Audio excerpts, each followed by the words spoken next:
Buenas noches, soy Pablo Castillo Ríos. Antes que nada quisiera pedir disculpas por la tardanza en realizar esta actividad.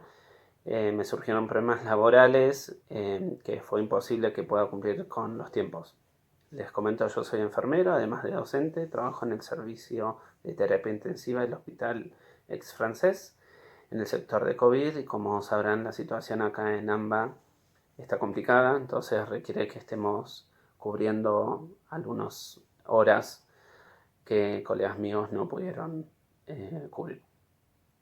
Bueno, un poco siguiendo con la consigna que nos propuso el docente, quería comentarles un poco cómo fuimos estructurando este seminario que estuvo dividido en 3 unidades. En la unidad 1 pudimos hablar y conocer cómo Internet ha realizado aportes a la educación, cómo fue su evolución desde su nacimiento hasta la actualidad. Hemos visto también distintos portales educativos y los criterios para evaluar la calidad de las webs. En la unidad 2, cómo integrar las TICs a los sistemas educativos y las nuevas competencias necesarias para incorporar las herramientas tecnológicas en los espacios escolares. Y en la unidad 3 se han tratado la circulación de información, cómo es la búsqueda y cuáles son los buscadores seguros.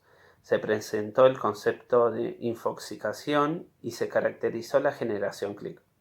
Finalizando con los conceptos de aprendizaje colaborativos aplicados a Internet. De lo transcurrido en este seminario me gustaría destacar algunos conocimientos que me resultaron interesantes, novedosos y que permitieron repensar mi práctica educativa. Lo primero que me parece destacable de los textos es que nos hablan y nos invitan a conocer y a comprender las características de las generaciones de nuestros estudiantes y también la nuestra, en torno a lo que es la educación, ¿no? Cómo aprendimos, cómo aprendemos y cuáles son los factores y valores actuales para desde allí poder repensar nuestras prácticas docentes.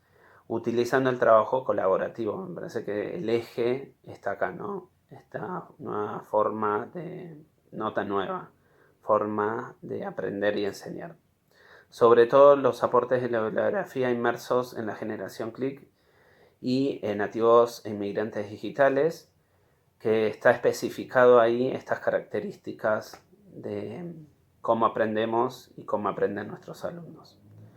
Otros de los contenidos que me resultaron interesantes, enriquecedores y también disparadores para repensar mis actividades fueron el concepto primero de gamificación como herramienta para poder hacer una actividad más atractiva, involucrando a los estudiantes y aumentando su motivación, concentración y esfuerzo, algo que a veces nosotros los docentes nos solemos quejar que los alumnos no tienen, ¿no?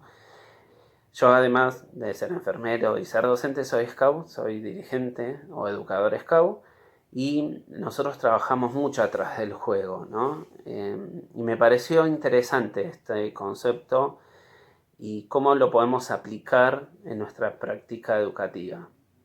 También la B-Learning como modelo mixto de aprendizaje que combina estos métodos presenciales y online, y me pareció interesante en este contexto sanitario que estamos viviendo, ¿no? Que como que nos obligó un poco a tomar esta simil modalidad combinada, por lo menos en mi ámbito educativo, ¿no? Nosotros tenemos estudiantes de enfermería que aprendemos mucho también de la práctica simulada o real con pacientes. Entonces me pareció interesante cómo podemos aplicar esta nueva modalidad en este contexto de salud que estamos viviendo. Cómo fue evolucionando la calidad también en las enseñanzas y el aprendizaje digital, y destaco lo leído en los textos que hablan de la virtualidad como una forma de hacer educación, que es una forma de hacer, ¿no? Pero que está mediado por la tecnología.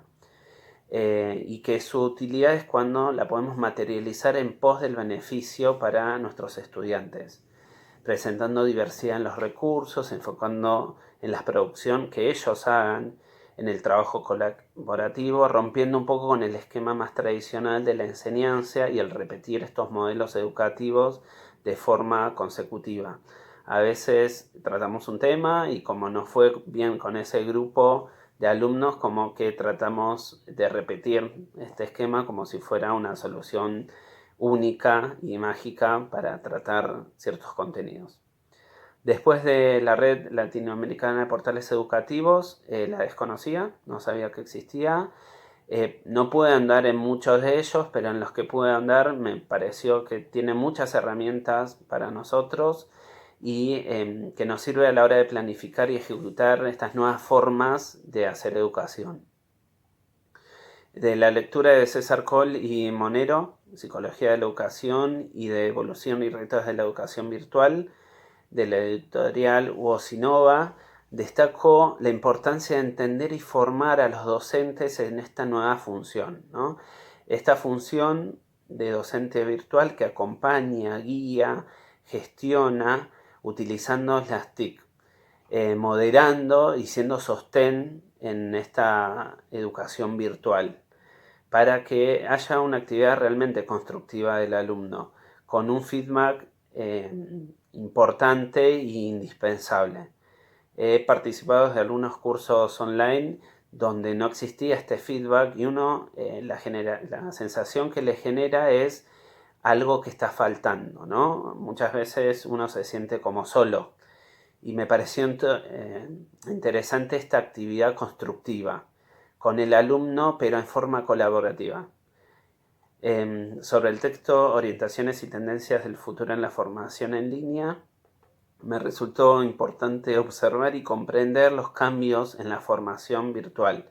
Esto relacionado con el tema anterior también, que es más social y colaborativa, con mayor accesibilidad, la renovación de la formación, la revaloración de la formación informal y cómo la formación informal se inserta en la formación formal, ¿no? Y como así también el concepto de ubicuo, ¿no? Que aprendemos en todas partes y que el aprendizaje está en todas partes, rompiendo un poco la estructura de que aprendemos solamente en la escuela y que el aprendizaje en las instituciones educativas son las únicas que valen.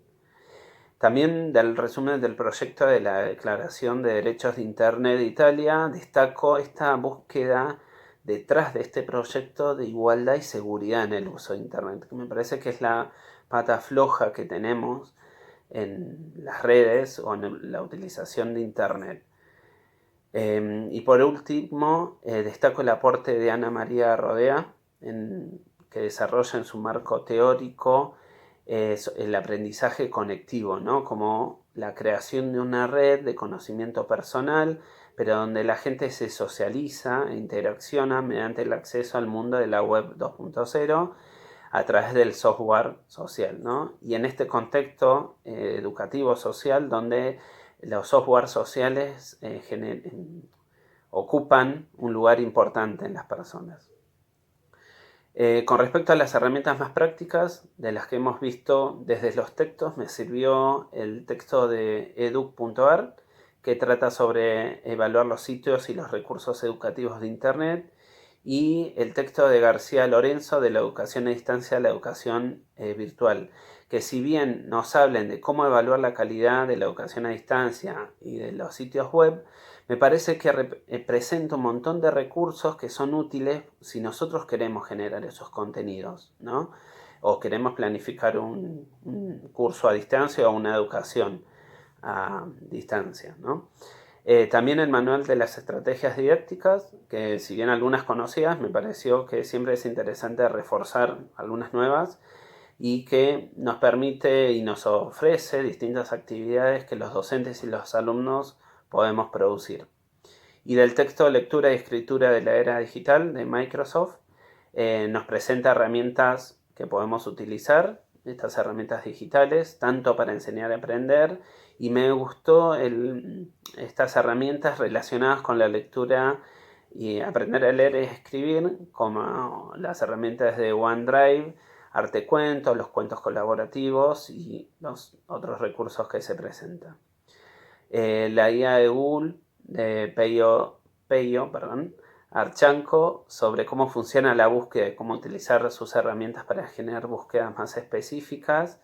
me resultó interesante, y también la función del content curator, como alguien que busca, agrupa y comparte de forma continua lo más relevante de una temática en el ámbito específico, ¿no?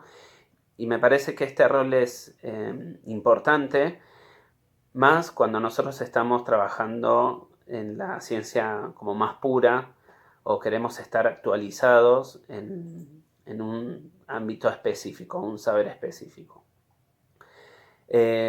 También, además de haber trabajado estas lecturas que me resultaron interesantes, destaco en la manera de implementar estos recursos tecnológicos que yo no tenía experiencia, con algunas herramientas. Si bien conocía algunas, nunca había hecho un blog, por ejemplo, me pareció interesante. Las herramientas como Padlet, Bubbles y Prezi también me resultaron interesantes. También pude indagar en otras que no estaban expuestas, por ejemplo PowerPoint las conocía, pero Genially la pude empezar a trabajar, también me pareció interesante.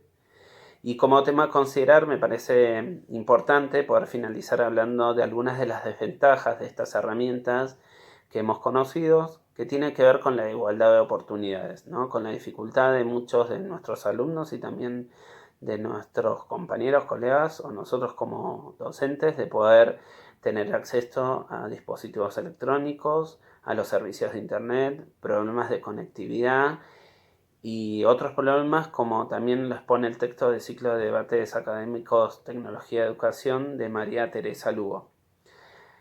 También por otro lado, como que veo un horizonte más abierto y como que se está avanzando y cada vez más existen posibilidades de disminuir estas desigualdades, como es el caso del programa Conectar Igualdad, que tenía un conocimiento así general, pero con el texto de Escuelas y Computadoras, por qué los gobiernos deben hacer su tarea, me pareció muy útil porque me puede informar más profundamente su importancia, ¿no? Y cómo desde Latinoamérica se está generando un cambio para mantener mayor igualdad.